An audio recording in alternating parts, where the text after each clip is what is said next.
All right, YouTube, once again, it's Kennard Vernon Stewart here for the podcast, talking Auburn football. Go ahead and subscribe to Vernon Speak Sports Auburn. And as always, it's great to be an Auburn Tiger, War Eagle.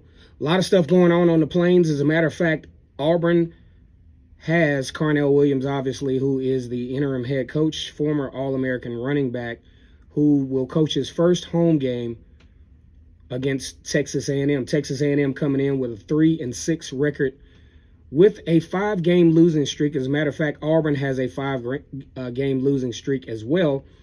You talk about their standings in the SEC, 1-5 for both teams. Texas A&M seems to have the obvious talent advantage with a couple of high recruiting classes. As a matter of fact, the #1 recruiting class from last year. But, when you factor all that in, you talk about the emotions of the season and the dejection of the season, probably going to be an even match. Now, let's talk about Bryan Harsin real quick. This will actually, at least as far as I know, unless something else comes up, will be a very limited conversation about Bryan Harsin and his brief tenure at Auburn. Now, here's the funny stuff about this. I mean, you go 9-12, and you talk about a get-rich-quick scheme. A lot of people talk about, well, if you get into network marketing, hey, that's a get-rich-quick scheme. Or we talk about all the schemes of making some quick money in America.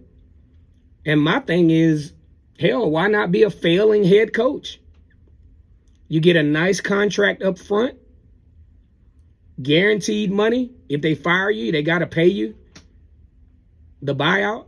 I mean, it's probably one of the best possible scenarios in America as far as, enterprise. I mean, you go in, you are given this huge, ginormous contract, and you go 9-12. You go 9-12, and you're going to be, Auburn actually owes Bryan Harsin $7 million by the end of the month. Now, most people that get fired, they're lucky to get unemployment, or they may even have a severance package, or they may even have, retirement that they've accumulated through 401k. Because I remember when I was working at another job, I wound up having say $4,000 or $5,000 in retirement that I was able to get, and that was after 5 or 6 years of service. But you're talking about a head football coach that only coached 21 games that will get $7 million by the end of the year. By the end of the month. And that is absolutely insane. That is a lot of money. As a matter of fact, they still owe him another $7 million. I think over the course of, I can't think of the period of time, but it's really crazy how that works. And it doesn't seem like that scenario is going to change for college football when it comes to their coaches. They're really rolling the dice, crossing their fingers, and hoping with a huge contract that they're able to get a guy like, say, Bryan Harsin or some of the others that come to these schools with the hopes that they succeed, but then you guarantee their money if they fail. I think that is crazy. So let's talk about the keys to victory for Auburn versus Texas A&M.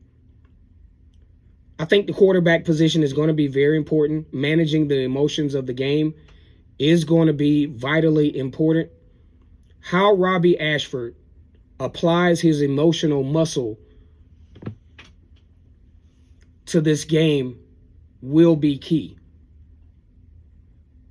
He's done well in some areas. The area that he definitely has to improve on is his efficiency as a passer. His ability to create yards in the passing game, because fortunately, Auburn is able to sustain themselves with very minimal passing.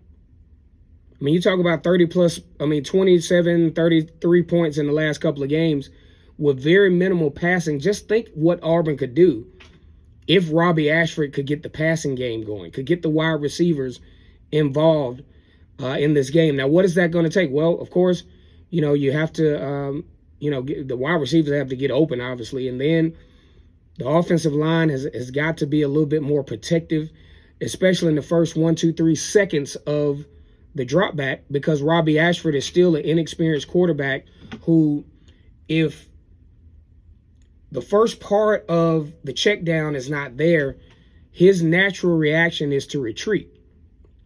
And that definitely can't be a thing, but unfortunately with an inexperienced quarterback, it probably will be a thing. And that has to happen, because if you look at it, Texas A&M, although they're not doing particularly well, they still have one of the better defensive lines, at least potentially, in the SEC West. They have some very talented guys up front. So if Auburn is not able to give Robby Ashford the reasonable time that an inexperienced quarterback needs to make his reads in a very educated way, it's going to be some problems. Another thing is, when you look back at the LSU game, Robby Ashford made some mistakes that were very costly, cost some turnovers, turned into points. That's something that Auburn really has to concentrate on, making sure that it doesn't happen. Because if you give a team like Texas A&M, who is very talented, you give them some points, you give them an edge, then those 5 stars, those sleeping giants will awaken. And it could turn into a pretty brutal thing for Auburn in this particular football game. The defense for Auburn played a very good game in the second half after giving 24 points in the first. Wound up giving up 15 points in the second half, but one of those touchdowns was actually in overtime. So the defense played pretty well, but what has to happen for the defense is they can't get off to a slow start. They can't get behind the sticks, and they can't get behind the scoring struggle, because Auburn's offense is not particularly equipped to come back from behind. I think this is going to be a very good football game. I think it's really unfortunate that you're paying a 9-12 coach $15 million buyout, but Auburn has to move on from here. It looks like there's some life on the Plains. Like the video, comment, and subscribe. And as always, it's great to be an Auburn Tiger, War Eagle.